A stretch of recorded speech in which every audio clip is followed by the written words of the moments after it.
Hello everyone, welcome to channel learn with ease. आज का topic है काउंटिंग फॉर शेयर कैपिटल का, जिसमें हम सॉल्व करेंगे question number 90 chapter 8 TS Grewal की बुक से class 12 accounts. Online sessions, online classes के लिए आप मुझे स्क्रीन पर दिए गए इस नंबर पर व्हाट्सएप कर सकते हो अपना नाम और क्लास। अगर आप टीएस ग्रेवाल के साथ साथ डीके गोयल बुक को फॉलो कर रहे हो तो चैनल की प्लेलिस्ट को क्लिक करो, आपको न्यू एडिशन के सॉल्यूशंस अपलोडेड मिलेंगे। साथ में ही कम्युनिटी सेक्शन में एमसीक्यूज मिलेंगे क्विज के फॉर्मेट में और एमसीक्यूज के सॉल्यूशन शॉर्ट्स में। तो बहुत कुछ है चैनल पर, विजिट द चैनल। अच्छा लगे तो शेयर और सब्सक्राइब जरूर करना।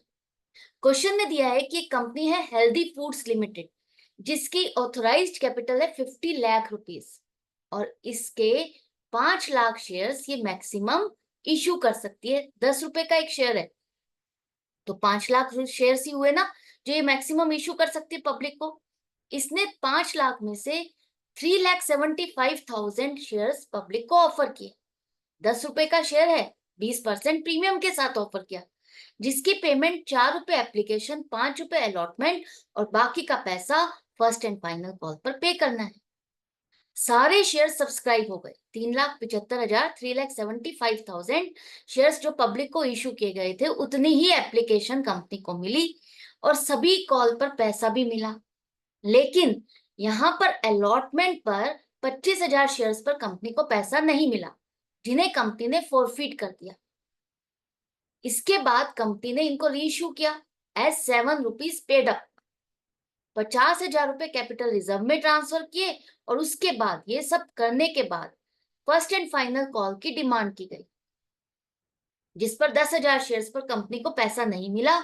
तो आपको यहाँ पर फॉरफीचर, रीइश्यू और फर्स्ट एंड फाइनल कॉल, ये सारे प्रोसीजर की जर्नल एंट्रीज बनानी। तो अब आपको समझ में आ गया क्वेश्चन। तो एक बार देखो, फॉरफीचर की एंट्री बनानी है तो सबसे पहले देखो, शेयर आपका 10 रुपए का है, 20% प्रीमियम मतलब 2 रुपए प्रीमियम पर आपने इसको इशू किया, तो इशू प्राइस हो गया आपका 12 रुपए। एक शेयर आपका कितने का हो गया? 12 रुपए, जिसकी पेमेंट 4 रुपए एप्लीकेशन और 5 रुपए अलॉटमेंट पर मिलनी थी आपको। लास्ट फाइनल कॉल जब फॉरफीचर आपने अलॉटमेंट के बाद ही कर दिया, इसका मतलब अभी इस शेयर होल्डर से हमने फाइनल कॉल की डिमांड नहीं की। 12 रुपए में से 3 रुपए डिमांड नहीं किए तो बाकी 9 रुपए आप डिमांड कर चुके हो। तो 9 रुपए कैसे डिमांड किया आपने? 7 रुपए फेस वैल्यू और 2 रुपए प्रीमियम।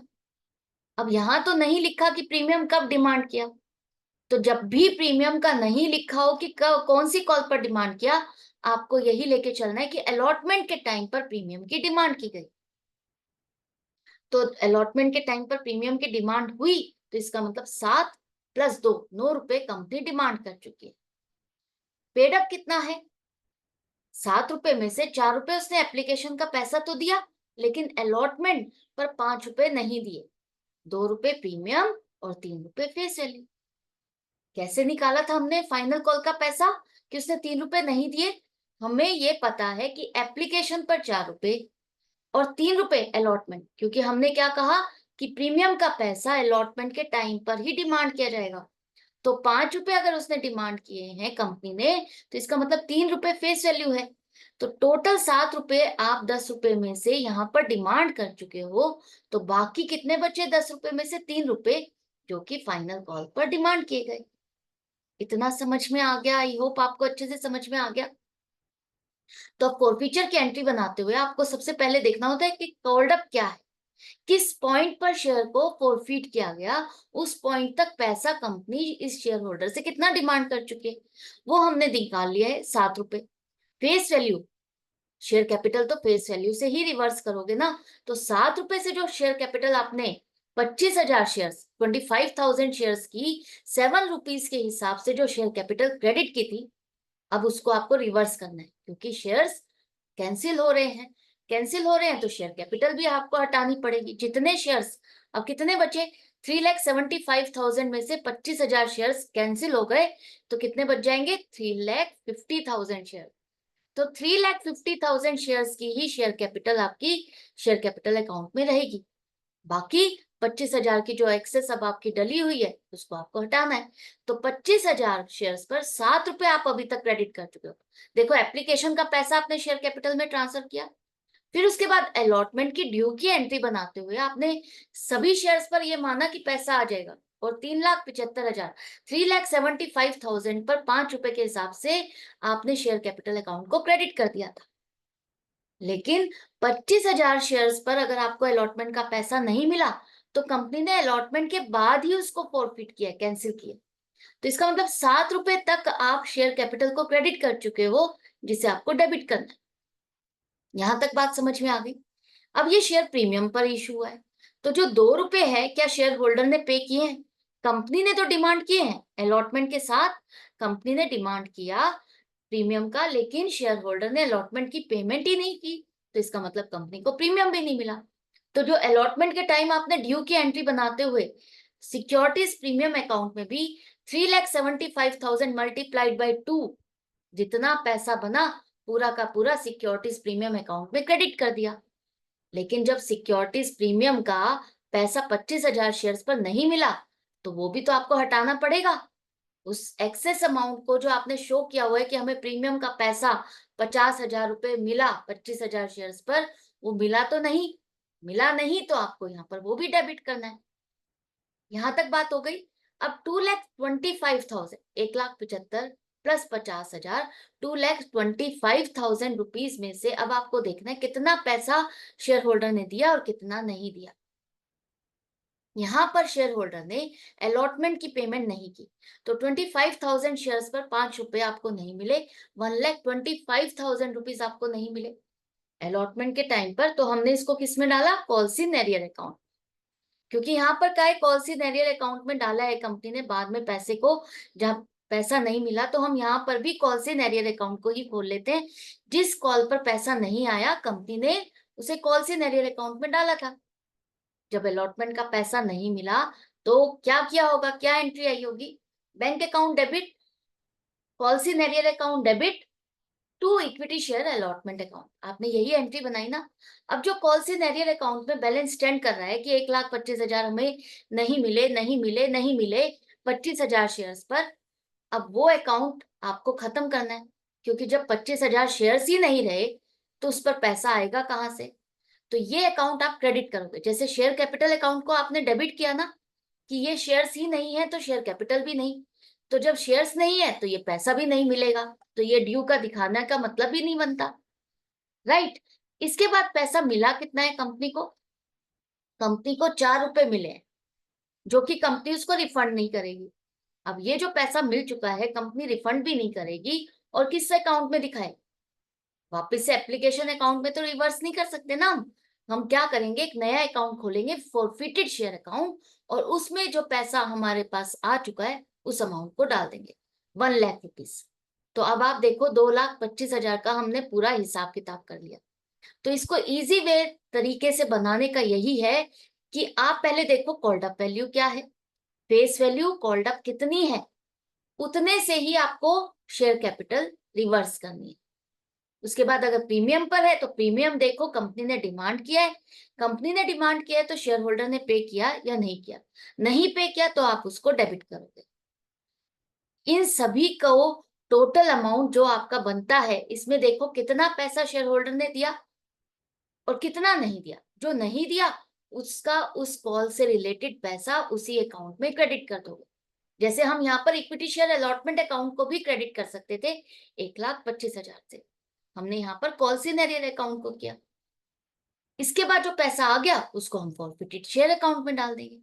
सिंपल हो गई ना एंट्री, डिफिकल्ट नहीं रही। इसके बाद कंपनी ने इन शेयर्स को रीइश्यू किया। रीइश्यू करने पर कंपनी ने क्या किया, 50,000 शेयर 50,000 रुपए कैपिटल रिजर्व में ट्रांसफर किए। अब आपको ये पता होना चाहिए कि हम कैपिटल रिजर्व में पैसा कब ट्रांसफर करते हैं, जब पहले वाले शेयर्स फॉरफिटेड शेयर्स में से जितने शेयर्स रीइश्यू किए जाते हैं, रीइश्यू करने के बाद उसमें अगर लॉस होता है, उस लॉस को एडजस्ट करने के बाद, पहले वाले शेयर होल्डर के पैसे में से लॉस को एडजस्ट करने के बाद जो फाइनली पैसा बच जाता है पहले वाले शेयर होल्डर का, वो कैपिटल रिजर्व में ट्रांसफर किया जाता है। जैसे कि यहाँ पर 25,000 शेयर्स फॉरफिट किए तो 25,000 शेयर्स रीइश्यू किए, तो पूरा का पूरा फॉरफिटेड अमाउंट 25,000 शेयर्स का कितना है, 1,00,000 रुपीज। और 1 लाख में से अगर 50,000 रुपए आपने कैपिटल रिजर्व में ट्रांसफर किए, तो ये फाइनल कंपनी के पास पैसा बचा। रीइश्यू करने के बाद भी कंपनी के पास इतना पैसा पहले वाले शेयर होल्डर के पैसे में से बचा, तभी तो कैपिटल रिजर्व में हमने ट्रांसफर किया। तो ये तो हमारी फाइनल इनकम हो गई जो हमने कैपिटल रिजर्व में ट्रांसफर कर दी। तो 1 लाख में से 50,000, इसका मतलब हमें लॉस हुआ। 50,000 तो हमें इनकम हुई, फाइनल जो पैसा बचा। लेकिन 1 लाख में से इसका मतलब 50,000 कहाँ गए? लॉस में एडजस्ट हुए। 25,000 शेयर्स को रीइश्यू करते हुए आपको लॉस हुआ 50,000, वो आपने इसमें से एडजस्ट किया, माइनस करने के बाद 50,000 बचे, वही तो आपने कैपिटल रिजर्व में ट्रांसफर किए। तो सभी चीजें लिंक हो गई ना। अब लॉस अगर आपको 25,000 शेयर्स पर 50,000 हुआ, तो हर शेयर पर कितना लॉस हुआ? 2 रुपए का। अब यहाँ पर कंपनी ने कहा है कि वो रीइश्यू करते हुए कितने रुपए का शेयर दे रही है? ₹7 पेड अप। इसका मतलब 10 रुपए का शेयर, फेस वैल्यू के साथ आप इसको कंपेयर करते हो, प्रीमियम को भूल जाओ। 10 रुपए के शेयर को कंपनी कितने रुपए में मान के चल रही है? 7 रुपए में। वो कंपनी ये मान के चल रही है कि 10 रुपए का शेयर है, लेकिन ये माना जाएगा कि नए शेयर होल्डर से अब 7 रुपए आ चुके हैं, फ्यूचर में वो 3 रुपए अभी भी इससे डिमांड कर सकती है। तो एक तरह से कंपनी ने अपने 7 रुपए का सामान बेचा है नए शेयर होल्डर को 2 रुपए के नुकसान में। अगर 7 रुपए का सामान 2 रुपए के नुकसान में बेचा गया, तो कितने में बेचा? इसका मतलब 5 रुपए में। तो नए शेयर होल्डर से कंपनी को कितना पैसा मिला? 25,000 शेयर्स 5 रुपए के हिसाब से, इसका मतलब कंपनी ने रीइश्यू किए तो 1,25,000 रुपए मिले। 1,25,000 रुपए मिले, 2 रुपए का नुकसान हुआ जिसे हमने पहले वाले शेयर होल्डर के पैसे से एडजस्ट किया। तो फोरफिटेड शेयर अकाउंट से हमने 50,000 रुपए निकाले, डेबिट किए 50,000। शेयर कैपिटल आपकी 7 रुपए के हिसाब से ही क्रेडिट होगी 1,75,000। अब ये आपको एक बेस समझ में आ गया। अब इस एंट्री को दोबारा से समझो, क्योंकि बहुत इंपॉर्टेंट क्वेश्चन है ये। यहाँ पर कंपनी ने कहा कि 25,000 शेयर्स को मैंने फोरफिट किया और दोबारा से रीइश्यू किया, और रीइश्यू करते हुए मैंने 50,000 रुपए जो है कैपिटल रिजर्व में ट्रांसफर कर दिए। तो जो पैसा कैपिटल रिजर्व में ट्रांसफर किया, ये तो फाइनली कंपनी के पास जो पैसा बच गया वही तो ट्रांसफर किया। तो 1 लाख में से इसका मतलब कंपनी के पास 50,000 रुपए तो बचे, बाकी 50,000 कंपनी को नुकसान हुआ। तो 25,000 शेयर्स पर 2 रुपए का नुकसान हुआ, हर शेयर पर 2 रुपए के हिसाब से नुकसान हुआ। अब कंपनी अपना जो शेयर दे रही है वो 10 रुपए वाला 7 रुपए मान के चल रही है कि 7 रुपए आ गए। इसका मतलब ये जो शेयर होल्डर है जिसने 5 रुपए दिए हैं, उसको आगे 3 रुपए और देने हैं। तो एक तरह से टोटल अमाउंट इसके लिए एक शेयर की कितनी पड़ी? 8 रुपए। 10 रुपए वाला शेयर इसने कितने में खरीदा? इसका मतलब 8 रुपए में खरीदा। तो इसको तो 10 रुपए वाला सामान 8 रुपए में मिल रहा है, फायदा हो गया शेयर होल्डर को। लेकिन कंपनी एक तरह से अपना 10 रुपए वाला सामान कितने में बेच रही है? 5 + 8, 5 + 3, 8 रुपए में बेच रही है। तो 2 रुपए का नुकसान हो रहा है कंपनी को, राइट? तो वो कंपनी अपना नुकसान किससे एडजस्ट करती है? पहले वाले शेयर होल्डर के पैसे से। वही हमने किया। ये 50,000 का लॉस जो है वो पहले वाले शेयर होल्डर के पैसे से एडजस्ट करने के बाद बचा हुआ पैसा ही तो कैपिटल रिजर्व में ट्रांसफर किया। सारी चीजें समझ में आ गई। ये 7 रुपए ले करके कंपनी फ्यूचर में अभी इससे 3 रुपए डिमांड कर सकती है। यहाँ पर फुल्ली पेड अप नहीं लिखा, ध्यान से देखो। यहाँ लिखा है कि 7 रुपीज पेड अप है, कि ये माना जाएगा कि 7 रुपए आ चुके हैं। मिले कंपनी को बेशक 5 रुपए हैं, लेकिन ये माना जाएगा कि इसने हमें 7 रुपए दे दिए हैं। अब जब फाइनल कॉल की डिमांड की जाएगी, तो इन शेयर होल्डर्स को भी 3 रुपए पे करने होंगे। अब फाइनल कॉल की क्या एंट्री बनेगी, अब उसको समझो। कंपनी के 3,75,000 शेयर्स थे, 25,000 शेयर्स फोरफिट किए, कैंसिल किए और दोबारा से रीइश्यू किए। तो क्या हुआ? 3,75,000 में से 25,000 जब फोरफिट किए तो 3.5 लाख शेयर्स हो गए, 3,50,000 शेयर्स हो गए। और जब रीइश्यू कर दिए तो वापस से आपके शेयर कितने हो गए? 3,75,000। तो जब अब कंपनी फाइनल कॉल की डिमांड करेगी तो कितने शेयर्स पर करेगी? पूरे 3,75,000 शेयर्स पर डिमांड करेगी। 3,75,000 पर 3 रुपीज के हिसाब से डिमांड किया जाएगा फाइनल कॉल को, तो 11,25,000 रुपए कंपनी को मिलने चाहिए। क्योंकि जब भी अब नई कॉल की डिमांड करती कंपनी क्या करती है, पहले ड्यू की एंट्री बनाती है कि मुझे अब ये पैसा डिमांड करना है तो मुझे कितना पैसा मिलना चाहिए। तो अब कंपनी के पूरे शेयर्स हो गए दोबारा से 3,75,000, तो इस पर 3 रुपए डिमांड करने। अब जो गलती मेन स्टूडेंट करते हैं वो क्या करते हैं, वो यही भूल जाते हैं कि 3,75,000 शेयर्स थे, वो यही 25,000 शेयर्स को लेकर के रीइश्यू करने के बाद फाइनल कॉल भी इसी पे डिमांड कर लेते। नहीं, ध्यान से रीड करो, 3,75,000 शेयर्स थे हमारे, इसी पर ही अब आपको फाइनल कॉल की डिमांड करनी है 11,25,000। और हम ये मान के चल रहे हैं पूरा पैसा आ जाएगा, जैसा कि हर कॉल में मानते हैं। इक्विटी शेयर कैपिटल में हमने ट्रांसफर भी कर दिया। अब कंपनी को क्या हुआ, 10,000 शेयर्स पर पैसा नहीं मिला, फाइनल कॉल पर 10,000 का पैसा नहीं मिला। इसका मतलब 3,65,000 शेयर्स पर पैसा मिल गया, 3 रुपए के हिसाब से 10,95,000। और जो 10,000 शेयर्स पर पैसा नहीं मिला वो कंपनी ने कहाँ कौन से अकाउंट में डाला, कॉल सिनेरियो में। तो 10,000 पर 3 रुपए के हिसाब से 30,000 इस अकाउंट में डेबिट करोगे। Equity share first and final call account आपका क्रेडिट होकर के खत्म हो जाएगा 11,25,000। फिर से समझो, आपको फाइनल कॉल पर 11,25,000 रुपए लेने थे, मिलने थे 3 रुपए के हिसाब से, लेकिन मिले सिर्फ 3,65,000 शेयर्स पर 3 रुपए के हिसाब से 10,95,000।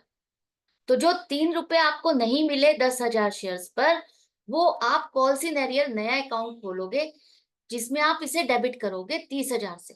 वैसे तो आपका पहले ही खुला हुआ है, उसमें डेबिट और क्रेडिट होकर के खत्म हो चुका, लेकिन उसी में ही आप फिर से डेबिट शो करो कि 30,000 रुपए हमें इस कॉल का पैसा नहीं मिला। और ये अकाउंट फाइनल कॉल का आपका खत्म हो जाएगा, क्योंकि इसकी जो जिम्मेवारी थी ये बताना था कि इस कॉल पर हमें पूरा पैसा मिला या नहीं मिला। इसकी जिम्मेवारी पूरी हो गई, इसने जो अमाउंट बतानी थी वो बता दी। अब जो पैसा नहीं मिला जितना, वो जिम्मेवारी, वो रिस्पॉन्सिबिलिटी अब किस अकाउंट की हो गई, कॉल सिनेरियर की। इस अकाउंट से अब कंपनी को पता चलेगा कि हमें किस कॉल पर कितना पैसा नहीं मिला, कितने शेयर्स पर नहीं मिला।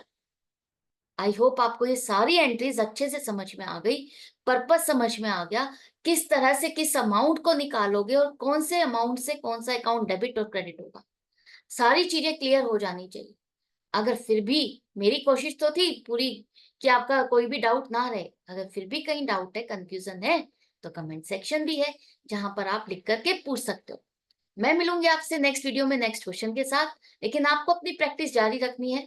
अच्छा लग रहा है तो लाइक का बटन प्रेस करते चलो और ज्यादा से ज्यादा स्टूडेंट्स और फ्रेंड्स में शेयर करो। Goodbye and take care.